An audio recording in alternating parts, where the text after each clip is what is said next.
ఆ ఊరికి ఆ ఆటకు అవినాభావ సంబంధం. సాయంత్రం అయితే చాలు అదే ఆటలో మునిగి తేలుతుంటారు. ఇక మరో ఊరుంది, సొంత ఇంటి కల నెరవేరని వారు ఖచ్చితంగా ఆ ఊరి కొండ ఎక్కితే ఫలితం ఉంటుందట.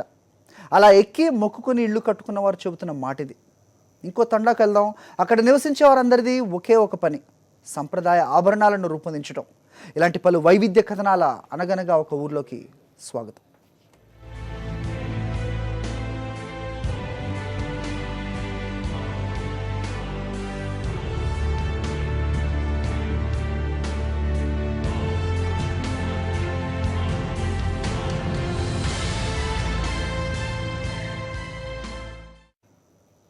ఒక పట్టుదల, ఎదగాలనే మహత్తరమైన పట్టుదల.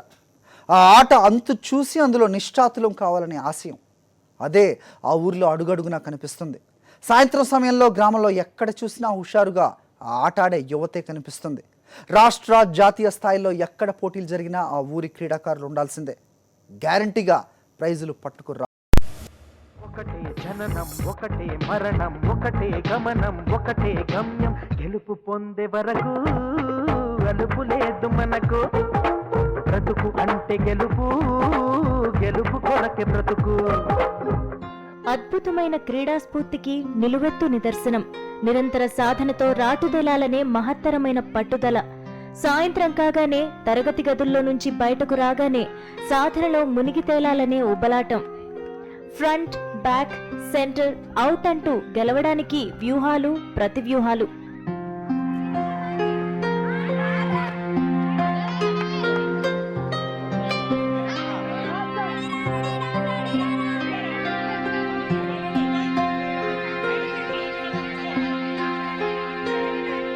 పోయినసారి సబ్ జూనియర్ ఆడాను, అప్పుడు మాకు 3rd ప్లేస్ వచ్చింది. నేషనల్కి సెలెక్షన్ అయ్యాను, పూణేలో ఆడాము, అక్కడ 6th ప్లేస్ వచ్చింది. ఖమ్మం జిల్లా బోనకల్ గ్రామంలో కనిపించే దృశ్యాలివి. విద్యార్థుల్లో కనిపించే స్ఫూర్తి ఇది. బాల్ బ్యాడ్మింటన్ క్రీడ అంటే ఇక్కడ యువతకు మహామక్కువ. ఎవరి వయసును బట్టి వారి వారి ఆటకు అనుగుణంగా తయారు చేసుకున్న కోర్టుల్లో ఆట ఆడుతూ తమ ప్రతిభకు పదును పెట్టుకుంటుంటారు. జాతీయ స్థాయిలో ఎక్కడ బాల్ బ్యాడ్మింటన్ టోర్నమెంట్ జరిగినా బోనకల్ గ్రామానికి చెందిన క్రీడాకారుల పేర్లు వినిపించాల్సిందే. ఛత్తీస్గఢ్ అండ్ ఢిల్లీ, ముంబై, పాండిచ్చేరి, రాయ్పూర్, ఇంకా ఇలా 6 నేషనల్స్ ఆడాను. మా కోచ్ వచ్చేసి లింగయ్య గారు. మాకు ఇప్పటి వరకు ఎన్నో ప్రైజెస్ వచ్చాయి, సర్టిఫికెట్స్ కూడా వచ్చాయి. కానీ మాకు ఆ సర్టిఫికెట్స్ వల్ల యూజ్ ఉందిలే కానీ ప్రభుత్వం నుంచి అలాంటి ఆదరణ మాకు లేదు. ఏదో విధంగా మాకు స్పోర్ట్స్ కోటాలో ఏదో ఒక రిజర్వేషన్ పెట్టేసి మాకు జాబ్స్ పరంగా ఏదైనా హెల్ప్ అవ్వాలనేసి మేము కోరుకుంటున్నాము. స్టేట్ లెవెల్ ఆడానండి. తర్వాత నేషనల్స్ వచ్చేసి సౌత్ జోన్ ఒకటి చెన్నై, తర్వాత బెంగళూరు, తర్వాత మహారాష్ట్ర వచ్చేసి ఒక నేషనల్ ఆడానండి.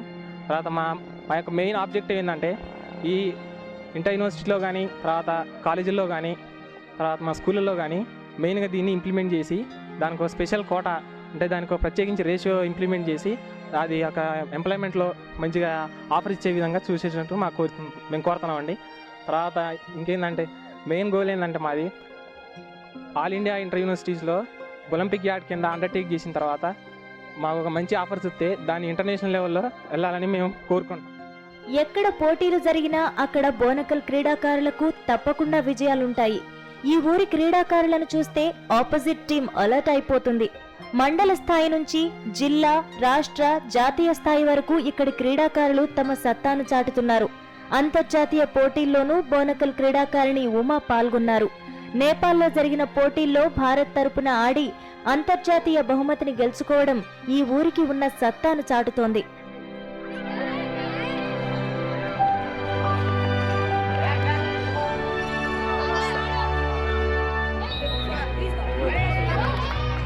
గ్రామంలో మొత్తం 100 మంది క్రీడాకారులున్నారు.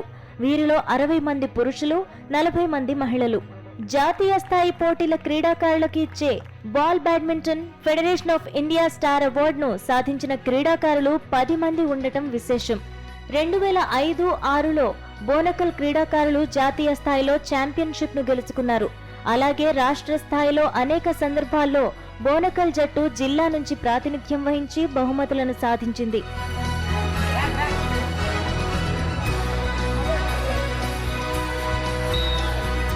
బాల్ బ్యాడ్మింటన్ కు ఈ గ్రామానికి ఇంతగా అనుబంధం పెరగడానికి వెనుక ఒక సామాన్యుడి కృషి ఉంది. మన పిల్లలు ఎవరికీ తీసిపోరు, సరైన దోవ చూపితే రెచ్చిపోతారని గుర్తించిన ఒక గొప్ప మనిషి ప్రయత్నం ఉంది. ఆయనే అమిరేషి లింగయ్య.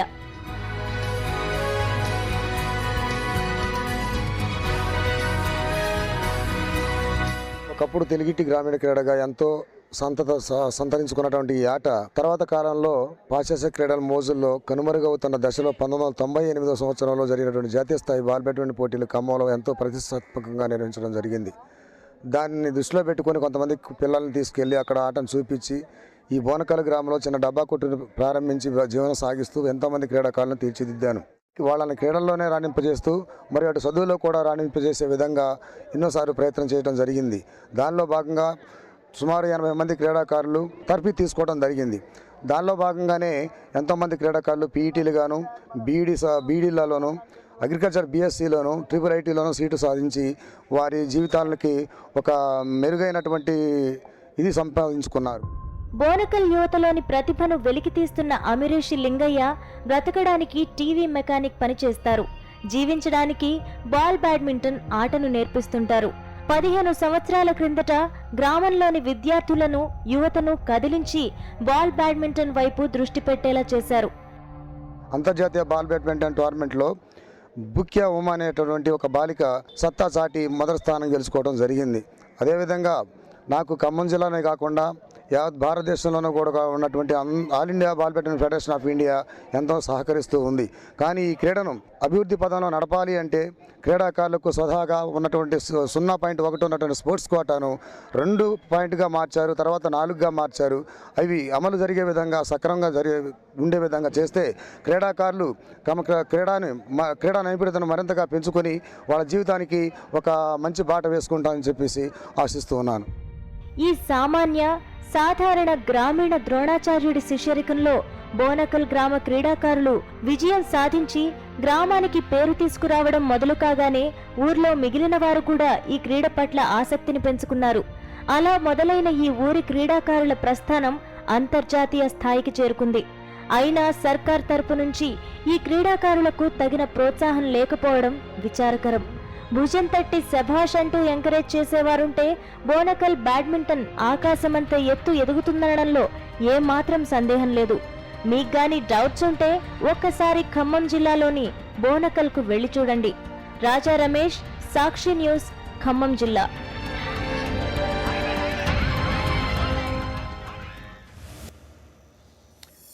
ఆ కొండపై అడుగేసి రాళ్లు పేరిస్తే చాలు, సొంతంటి కళ నెరవేరుతుంది.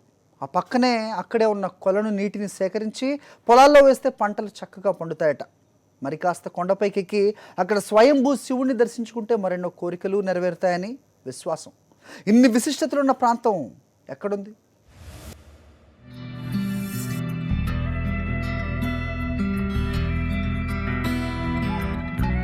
విశాఖ నుండి 100 కిలోమీటర్ల దూరంలో ఉంది పాయకరావుపేట.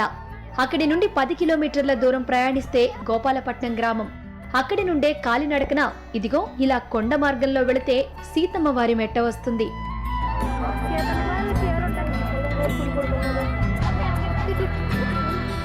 ఇక్కడే తూర్పు చాళుక్యుల పాలన సమయంలో అంటే 12వ శతాబ్దం నాటి ఆలయంగా ప్రాచుర్యం ఉన్న స్వయంభూ శివాలయం ఉంది.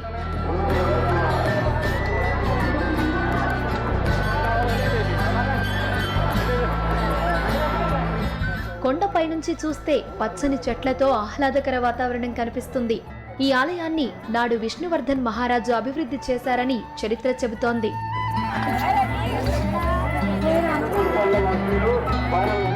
ఆలయానికి మరో ప్రత్యేకత ఉంది. వనవాసంలో ఉన్న సీతమ్మ వారు ఈ ప్రాంతంలో కూడా సంచరించారట. అలసట వచ్చినప్పుడు కొండ దగ్గర ఓ చిన్న గుహలో తలదాచుకున్నారని ప్రతీతి. సీతమ్మ కూర్చున్న ప్రదేశంగా ఇక్కడే ఓ చిన్న ఖాళీ ప్రదేశం కూడా కనిపిస్తుంది. అందుకే ఈ ప్రాంతాన్ని సీతమ్మ వారి మెట్టగా అభివర్ణిస్తారు. అంతేకాదు వనవాసం సమయంలో సీతమ్మకు అండగా నిలిచిన హనుమంతుని పాదాలు కూడా ఇక్కడ ఉన్నాయని భక్తుల విశ్వాసం. హనుమంతుడు అడుగులు వేసినట్లుగా పాదముద్రలు ఇక్కడ భక్తులకు దర్శనమిస్తాయి.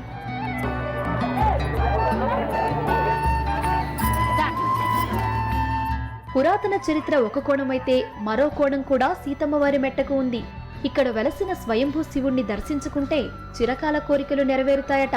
అంతేకాదు ఈ కొండపై ఉన్న చిన్న చిన్న రాళ్లతో ఇల్లు ఆకారంలో నిర్మిస్తే సొంతింటి కల కూడా నెరవేరుతుందని భక్తుల విశ్వాసం.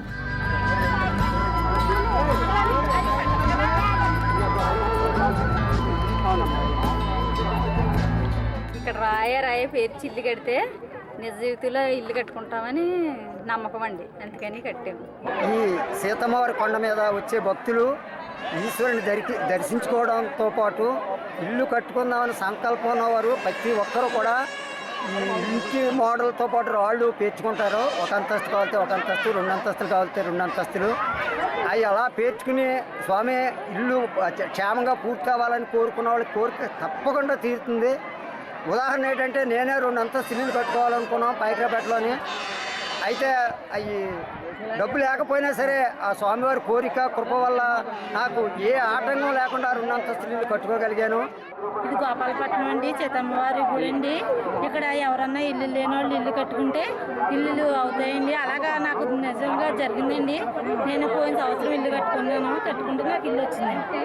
రాళ్ళతో ఇల్లు కడితే ఇల్లు అవుతుంది అని నమ్మకం అండి. చాలా మంది ఇలా కట్టినట్టు చూసామండి. ఇల్లు సొంత ఇల్లు కట్టుకున్నారండి ఇలా కట్టెళ్ళి, అందుకు మేము కూడా కట్టుకున్నామండి. సీతమ్మవారి మెట్టకు ఇంకా ఎన్నెన్నో విశేషాలున్నాయి. ఇక్కడి ఈ కొలను నీటిని తీసుకెళ్లి పంట పొలాల్లో చల్లుకుంటారు ఇక్కడి రైతులు. ఇలా చేస్తే ఆ సీతమ్మ కరుణ వల్ల పంటలు సమృద్ధిగా పండుతాయన్నది భక్తుల ప్రగాఢ విశ్వాసం.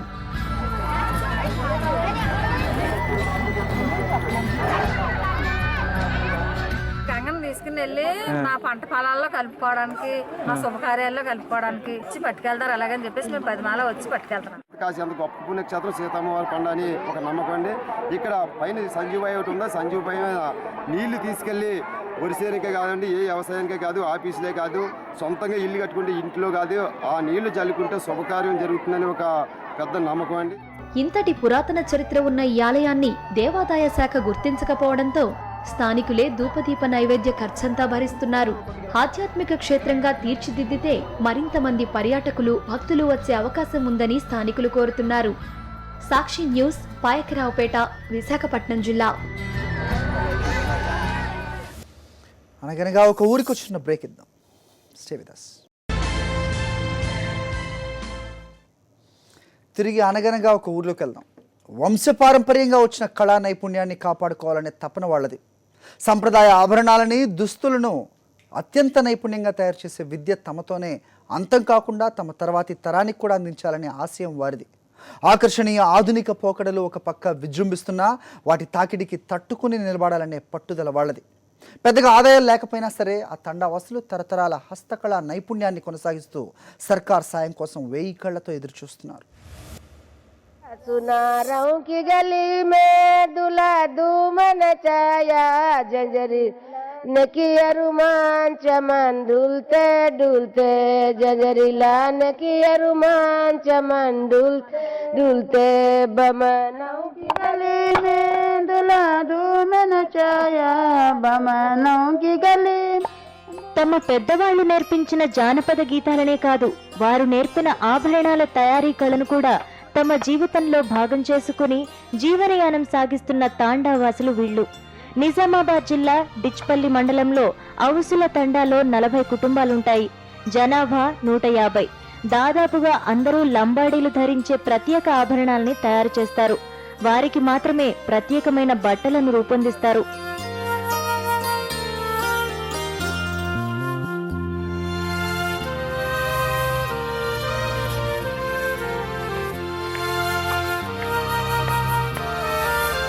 జర్మన్సిల్లోరి హైదరాబాద్ నుంచి తెచ్చుకుంటాం. ఇక కేజీ ఏమో 1000 కేజీ.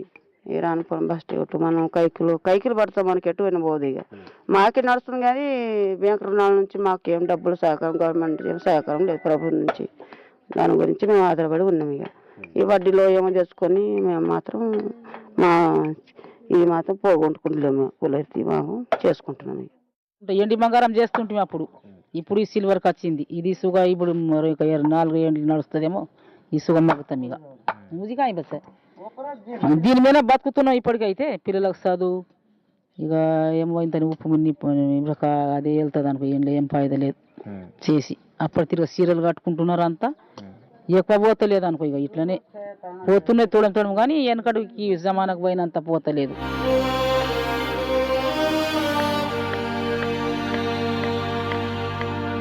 బంగారం, వెండి, ప్లాటినం లాంటి విలువైన లోహాలతో ఆభరణాల తయారీ, అమ్మకాలు, వాటి చుట్టూ ఉండే కోట్లాది రూపాయల బిజినెస్, ఆ హడావిడిపై ఈ తాండావాసులకు పెద్దగా అవగాహన లేదు. వీరికి తెలిసిందల్లా తమ పెద్దలు తమకు నేర్పిన సంప్రదాయ పద్ధతులే. జర్మన్ సిల్వర్ లోహం సాయంతో వీరు తయారు చేసే అమూల్యమైన సంప్రదాయ అలంకరణ వస్తువులు, ఆభరణాలు చూడముచ్చటగా ఉంటాయి.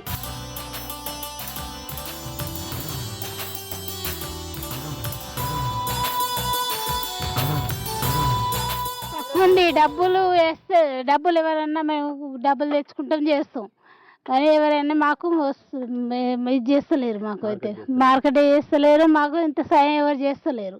సాయం చేసుకుంటే మాకు ఇది అవుతుంది అంతే సార్. ఆర్డర్ ఎంత ఎవరైనా ఇస్తే చేస్తాం, అంత కలిసి 40 ఇళ్ళు దాకా ఇస్తే చేస్తాం, కానీ మాకు ఇచ్చేటోళ్ళే లేదు సార్.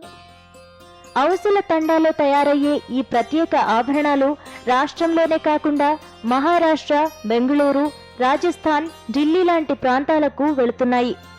అంతేకాదు ప్రముఖ జాతరలు, సంతలు, మార్కెట్లలో వీటిని విక్రయిస్తూ పొట్ట నింపుకుంటున్నారు ఈ గిరిజనులు. ఇది జత ఉంటుంది, సైట్లో పెట్టుకుంటారు సార్ వాళ్ళు. ఇది వాళ్ళ పుస్తే సార్, వాళ్ళ పుస్తే అంటారు. దీనికి లంబడి వాళ్ళు పుస్తే అంటారు సార్. దీనికి పుస్తే అని ఇక మేము అమ్ముతున్నాం. ఇక ముందు మా ముసలోళ్ళు చేసింది కానీ మేము కూడా ఇదే చేస్తున్నాం సార్. ఇక మొత్తం మార్కెట్లో మీరు తీసుకొచ్చి అమ్ముతున్నారు కదా, ఆభరణాలతో పాటు ఇంకా ఈ అలంకరణ వస్తువులు ఏమేమి ఉంటాయి? పూసలు కానీ, దండలు, ఇదే అంటాం సార్. ఇవన్నీ ఇక రెడీమేడ్ కొనుక్కొస్తాం సార్, ఇది ఇచ్చేస్తాం సార్. మేము ఇవన్నీ గవ్వలు అంటారు సార్. గవ్వలు, పూసలు, అవి అద్దాలు, దారము, పూసలు, దండలు అవన్నీ కొనుక్కొచ్చి ఇక వాళ్ళకి ఏమేమి పడతాయో లంబడోళ్ళకి సామాన్ అవన్నీ తెచ్చి వాళ్ళకి ఇస్తాం సార్. అన్ని తెచ్చేసాం సార్. ఇక మాకు వేరే ఇక బిజినెస్ మాకు చేయాలంటే మాకు ఇదే బిజినెస్ మాకు అలవాటు అయిపోయింది సార్. ఇదే బిజినెస్ చేస్తాం సార్. ఎట్లా ఇప్పుడు మీరు ప్రతిరోజు ఒక సంతకి వెళ్తారా, ప్రతి వారం వెళ్తారా, ఎట్లా? ఎక్కడ అంగడి అనుకుంటే అంగడి తిరుగుతాం సార్. మేము అన్ని అంగడి తిరుగుతాం సార్.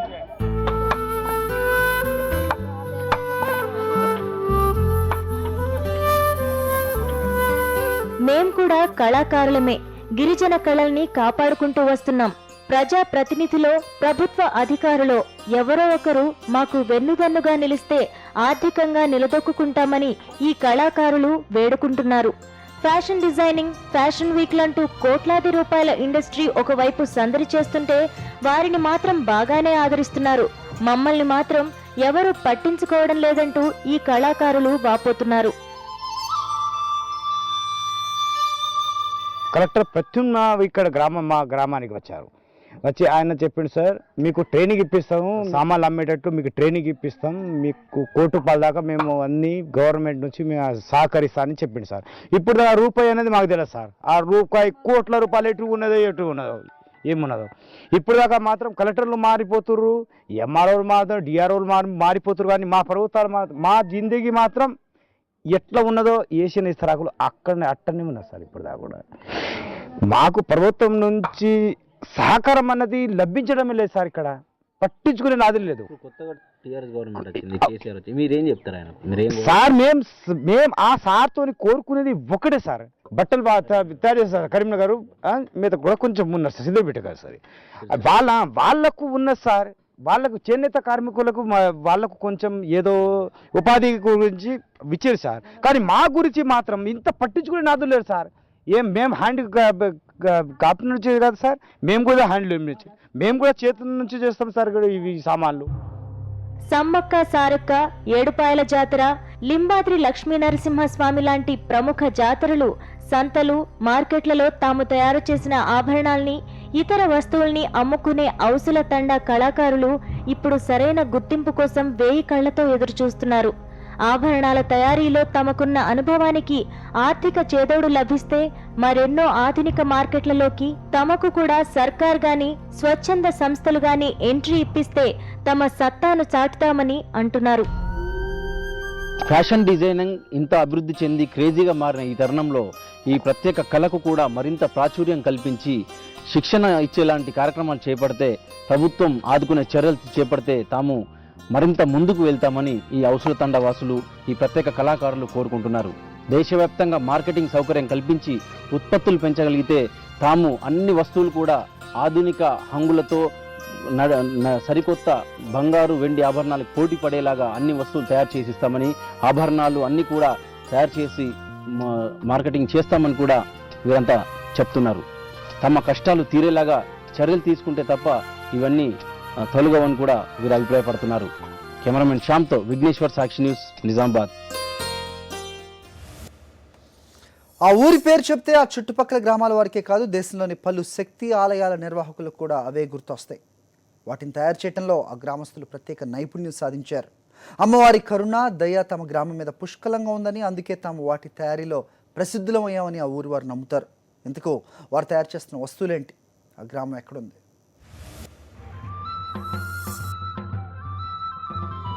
కాల్వల్లో, వంకల్లో లభించే చౌడు మట్టే ముడి పదార్థంగా ఈ గాజులు తయారవుతాయి.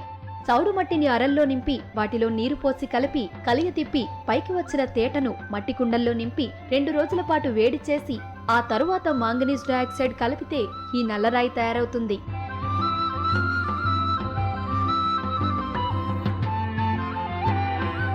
ఈ నల్లరాయిని కరిగించి వివిధ ఆకృతులలో గాజులు తయారు చేస్తారు. ఈ పనిలో తరతరాలుగా నిమగ్నమయ్యారు ఈ గ్రామవాసులు. చిత్తూరు జిల్లా ఏర్పేడు మండలం జంగాలపల్లిలో మాత్రమే తయారయ్యే ఈ గాజుల వెనుక ఒక పౌరాణిక గాథ ఉంది. నల్లగాజులు ధరించాలనే పార్వతీదేవి కోరికను తీర్చడానికి ఈశ్వరుడు విశ్వమంతా తిరిగినా ప్రయోజనం లేదట. ఇక తప్పని పరిస్థితుల్లో వాటిని తయారు చేయడానికి ఒక వ్యక్తిని ఈ ఊరిలో సృష్టించాడని ఒక పౌరాణిక గాథ ప్రచారంలో ఉంది. అలా పార్వతీ పరమేశ్వరుల మనసు దోచుకున్న గ్రామంగా దీని గురించి భక్తులు చెప్పుకుంటారు. దేశంలో ఎక్కడా లేని విధంగా జంగాలపల్లి గ్రామంలోనే అతుకులేని నల్లగాజులు తయారవుతాయి. ఆర్థిక సహాయం కోరున్నాం స్వామి, కానీ వాళ్ళు కానీ ప్రభుత్వం మాకు ఆర్థిక సహాయం ఇస్తే దీన్నే మేము ఇంకా ఎక్కువగా డెవలప్ చేసుకుంటూ మన దేశంలో అంటూ చేతి పని చేసేది ఇక్కడ ఒకటే స్వామి, ఎక్కడా లేదు. చేతి పని చేసేది మా గ్రామంలో మాత్రమే, ఇంకెక్కడ చేతి పని చేసేది లేదు. అతుకులేని గాజు చేసేది ఇక్కడే. జంగం దేవర ముందు దేవరలు ఉన్నారంట సార్, దేవరలు ఉన్నారంట. అందువల్ల ఏంటంటే జంగంలో అంటే దేవరలు అంటే మామూలు జంగం అంటారు కదా, అందువల్ల జంగం అని చెప్పి అంటా వచ్చినారు. దాని తర్వాత ఏంటంటే వాళ్ళు వెళ్ళిపోయినారు, వాళ్ళు ఎక్కడ పెట్టిపోయినారంటే అందులో బెల్జాలు చెప్పారంటే దాన్నే జంగాలపల్లి అంటారు. ప్రతి సంవత్సరం ఫిబ్రవరి నుంచి అక్టోబర్ దాకా గాజుల తయారీలో బిజీగా ఉంటారు జంగాలపల్లి గ్రామస్తులు. ఊర్లో ఎటు చూసినా గాజుల బట్టీలే కనిపిస్తాయి.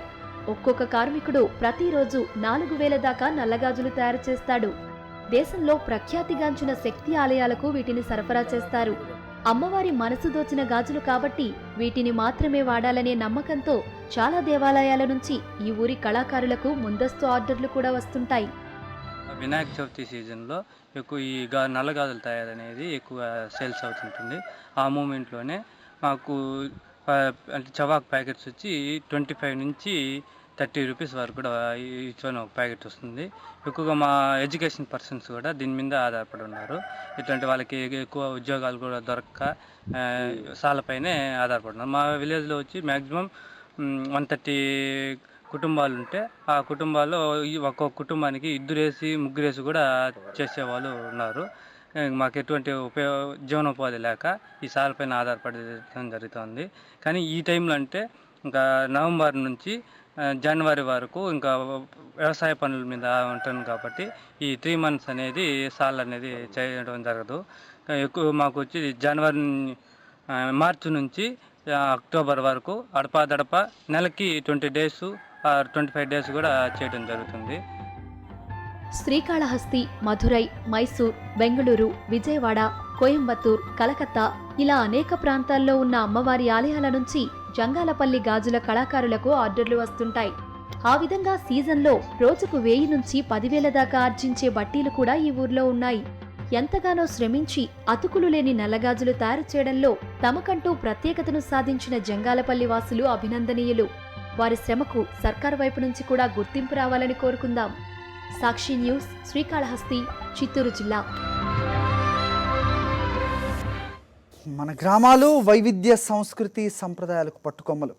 వాటిలో కొన్ని పల్లెలు విశిష్ట ఆచార వ్యవహారాలకు, ప్రత్యేక సేవలకు, కళలకు నిలయాలు. మరికొన్ని ఊర్లు తరతరాల మూఢనమ్మకాలకు నిలవలు. మంచిని తీసుకుని చెడును పక్కన పెడితే అది అందరికీ క్షేమం కాదంటారా? ఇది వాళ్ళ అనగనగా ఒక ఊరు. చూస్తూనే ఉండండి సాక్షి.